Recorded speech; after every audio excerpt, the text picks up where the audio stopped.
ഈശോയിൽ സ്നേഹം നിറഞ്ഞവർ. സുവിശേഷത്തിൽ ഉടനീളം പ്രത്യക്ഷപ്പെടുന്ന ഒരു പ്രയോഗമാണ് ചെറിയവർ.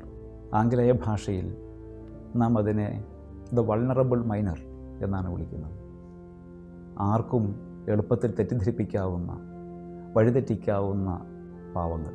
ഈ പാവങ്ങൾക്ക്, ഈ ചെറിയവർക്ക് ദുഷ്പ്രേരണ നൽകുന്നതിനെക്കുറിച്ച്, അങ്ങനെ നൽകുന്നവർക്ക് എന്താണ് പരിണതിയായി വരാൻ പോകുന്നത് എന്ന് ഈശോ വ്യക്തമായിട്ട് പഠിപ്പിക്കുന്ന ഭാഗമാണ് നാം ഇന്ന് സുവിശേഷത്തിൽ കേട്ടത്.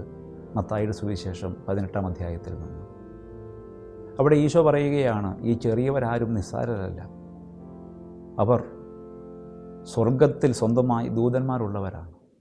സ്വർഗത്തിലെ ദൂതന്മാർ നിരന്തരം അവർക്ക് ജാഗ്രതയോടെ നിരീക്ഷണത്തിൻ്റെ ഒരു കവചമൊരുക്കുന്നുണ്ട്. അതുകൊണ്ട് ചെറിയവരോട് ഇടപെടുമ്പോൾ, അവർക്ക് പുതിയ പാഠങ്ങൾ പറഞ്ഞു കൊടുക്കുമ്പോൾ നമ്മൾ നിതാന്ത ജാഗ്രതയുള്ളവരാകണമെന്ന് സുവിശേഷം ഓർമ്മപ്പെടുത്തുകയാണ്. ഈ ചെറിയവരിൽ ഒരുവന് ഇടർച്ച നൽകുന്നവൻ്റെ കഴുത്തിൽ കഴുതയുടെ തിരികല്ല് കെട്ടി കടലിൻ്റെ ആഴത്തിൽ എറിയപ്പെടണം എന്നൊക്കെ പറയുമ്പോൾ സുവിശേഷത്തിന് എന്ത് കാർക്കശ്യമാണ്. ഈ ദുഷ്പ്രേരണ കൊടുക്കുന്നവൻ്റെ സാന്നിധ്യം, അതിൻ്റെ ഒരു കണിക പോലും അവശേഷിക്കരുത്. അവൻ്റെ മൃതദേഹത്തിൻ്റെ ഒരു ദൃശ്യം പോലും ഈ ചെറിയവർക്ക് ലഭിക്കരുത് എന്ന് സുവിശേഷം വ്യക്തമാക്കുകയാണ്. എന്നുവെച്ചാൽ ദുഷ്പ്രേരണയുടെ ഒരു കണിക പോലും, ഒരു തന്മാത്ര പോലും ഈ ചെറിയവർക്ക് മുമ്പിൽ, സ്നേഹിക്കുകയും വിശ്വസിക്കുകയും ചെയ്യുന്നവർക്ക് മുമ്പിൽ അവശേഷിക്കരുതെന്ന് ഈശോ ഓർമ്മിപ്പിക്കുകയാണ്.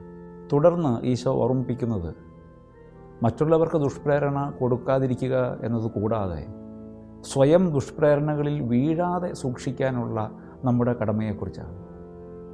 ഇന്ദ്രിയങ്ങളെ എപ്രകാരമാണ് നാം ഉപയോഗിക്കേണ്ടത്, എത്ര സൂക്ഷ്മതയോടെ ഇന്ദ്രിയങ്ങളെ നാം ജ്ഞാനസമ്പാദനത്തിനായി, ദൈവവഴികളെ തേടുന്നതിനായി വിനിയോഗിക്കണമെന്ന് ഈശോ പറയുന്നുണ്ട്.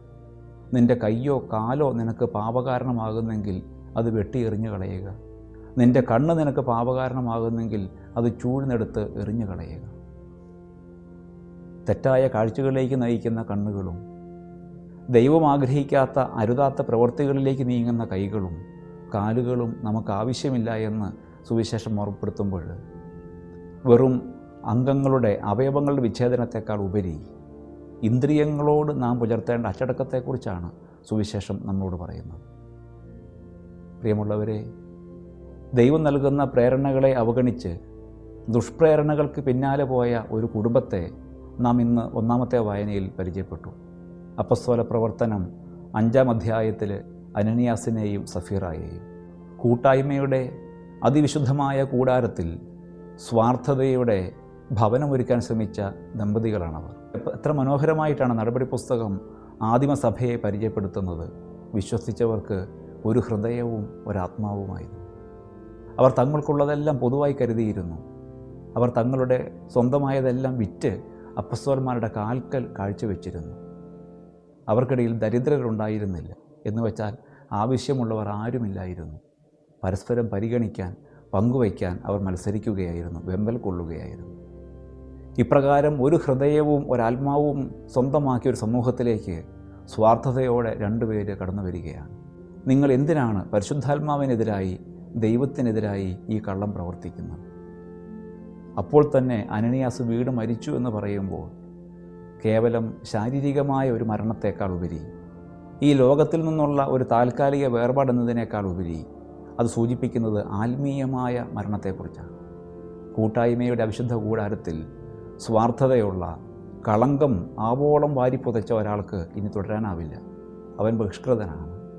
അതുപോലെ തന്നെ അവൻ്റെ ഭാര്യയും. ഈ നോമ്പുകാലത്തിലൂടെ കടന്നു പോകുമ്പോൾ പരിശുദ്ധാത്മാവിനാൽ നിറയാനും നമ്മെ പാപത്തിൻ്റെ കൂടാരങ്ങളിലേക്ക് നയിക്കുന്ന ദുഷ്പ്രേരണകളിൽ നിന്ന് അകന്നിരിക്കാനും നാം ഇന്ന് വായിച്ചു കേട്ട വിശുദ്ധ ഗ്രന്ഥഭാഗങ്ങൾ നമ്മളെ വല്ലാതെ ഓർമ്മിപ്പിക്കുന്നുണ്ട്. മറ്റുള്ളവർക്ക് ഇടർച്ച നൽകാതെയും സ്വയം ഇടർച്ചകളിലേക്ക് വീഴാതെയും നമുക്ക് തന്നെ കാവലേർപ്പെടുത്താനും നിഷ്കളങ്ക മനസ്സുകൾക്ക് കാവൽ നിൽക്കാനുമുള്ള ഒരു വലിയ കടമ നമുക്കുണ്ടെന്നുള്ള ഓർമ്മയോടെ ഈ നോമ്പിലൂടെ നമുക്ക് മുന്നോട്ട് പോകാം. ദൈവം നമ്മെ സമൃദ്ധമായിട്ട് അനുഗ്രഹിക്കട്ടെ.